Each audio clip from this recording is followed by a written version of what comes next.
এই যে chicken. Tapasi food blog YouTube channel থেকে দর্শকবৃন্দদের সবাইকে স্বাগত। আজকে রান্না হবে খাসির মাংস। রবীন্দ্রনাথ ঠাকুরের একটা কবিতা আছে, খাবার সেরা খাসির মাংস সবাই খেতে চায়। অনেকের কাছে সত্যি সত্যি খাবার সেরা খাসির মাংস। তো খাসির মাংস যথেষ্ট মূল্যবানও, তাই সুন্দর করে রান্না করার জন্য সবাই চেষ্টা করে। তো তাপসী ঘটক রান্নায় যথেষ্ট এক্সপিরিয়েন্স, এর রান্নার প্রশংসা সবাই করে। তো আপনারা এর রান্নার প্রসেসটা জেনে নিতে পারেন। পেঁয়াজটা আগে ভেজে নেব, অর্ধেকটা ভেজে নেব আর অর্ধেকটা গ্রাইন্ডিং মেশিনে পেস্ট বানিয়ে দেবো। পেস্ট বানানোর সময় পেঁয়াজ, রসুন, আদা, শুকনো লঙ্কা, কাঁচা লঙ্কা দিয়ে পেস্ট বানিয়ে নেব। এবার পেঁয়াজটা হয়ে গেছে, এবার তুলে নিচ্ছি। হ্যাঁ, এবার লবণ মাংসতে পরিমাণ মতো দেব। এবার হলুদটা পরিমাণ মতো দিয়ে নেব। মশলা পেস্ট ওটা মাংসের সাথে মিশিয়ে নেব। এখন সর্ষের তেল দিয়ে নিলাম। এবার মাংসকে নরম করার জন্য একটু পেঁপের কষ বা সামান্যতম পেঁপেও কেটে দিতে পারেন। মাংসের তরকারিতে হালকা একটু পেঁপে দিলে পেঁপেটা খুবই ভালো টেস্ট লাগে। এবার মাংসটা সুন্দরভাবে মেখে নিয়ে 10-15 মিনিট রেখে দিতে পারলে ভালো।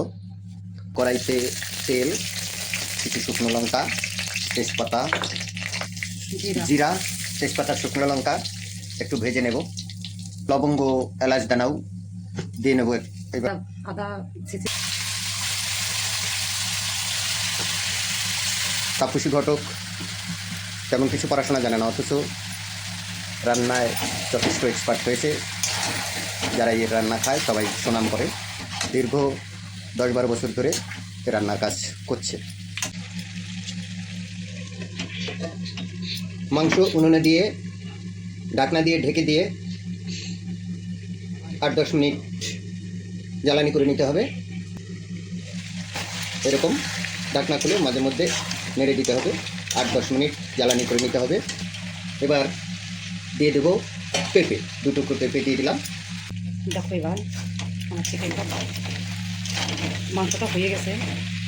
এবার গরম জলটা দিয়ে দেবো। কষানো হয়ে গেছে। কষানো হয়ে যাওয়ার পর এবার সামান্য জল দিয়ে দেওয়া হলো। জল দিয়ে 5-6 মিনিট জ্বালানি করে কমপ্লিট হয়ে যাবে। এবার যখন নামিয়ে নেওয়া হবে তখন 2 এলাচ দানা থেতো করে দিয়ে নামিয়ে নিতে হবে। রান্না কমপ্লিট।